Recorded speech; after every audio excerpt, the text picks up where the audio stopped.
दीजिए भैया बाबा गुरु घासीदास जी के चरण कमल में माथ नवाबो संवारे। जब तक बाबा गुरु घासीदास जी के चरण कमल में माथ नवाबो तब तक आशीर्वाद नहीं मिलेगी। नहीं मिला भैया, नहीं मिले संवारे। तोरे चरण माथ नवावा ठावोगा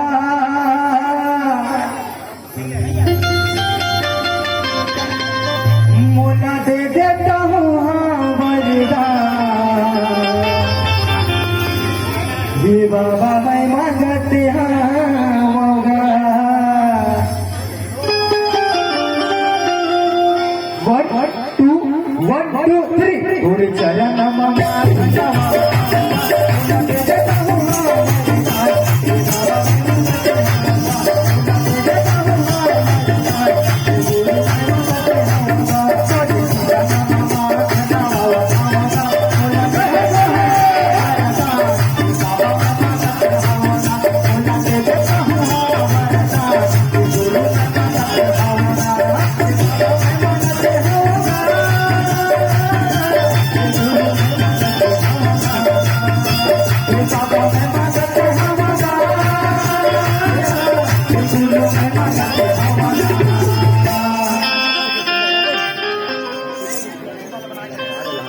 और छत्तीसगढ़ ही में कहूँ कौन कर मया कर खाओ मया कौन कर खाओ मैं तो खाऊंगा बोले भाई करते बात कैमरा मैन दोस्त कैसे नहीं मैं खाऊंगा कैसे दीदी हो मया कर खाओ कि नहीं कराऊंगा अपन अपन जायजे से कहा था ना हमारे महोदय बन देखा तो काकर से मया करते थे कहा था तो भाई हो अपन अपन जायजे से कहा था ना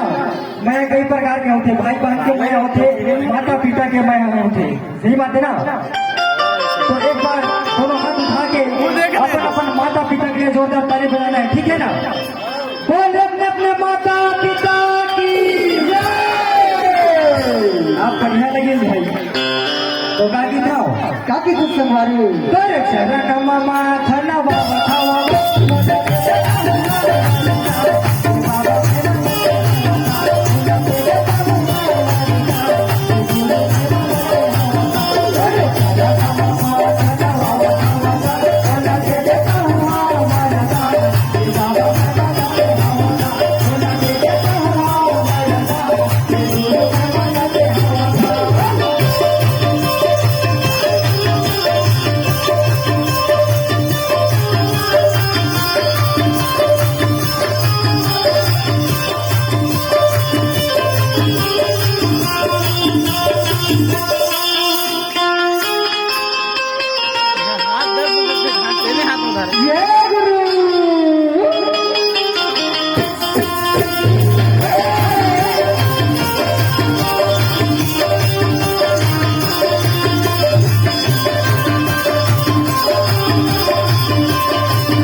सुनते रहिए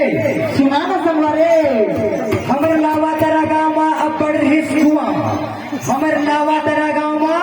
अब्बड़ रिस हुआ और जिन बाबा गुरु हाजीदास जी के नाम में ताली बजाई कर मुड़ में हो जाए जुआ मुड़ में हो जाए जुआ तो जिन जिन ताली बजाऊ नहीं तेकर मुड़ में जुआ नहीं हुआ है नहीं हुए संगवारी और जिन बाबा गुरु हाजीदास जी के नाम में ताली बजाई ना उधर बोले जुआ हो जाए संगवारी तो बाकी खाओ का कही था पर चरण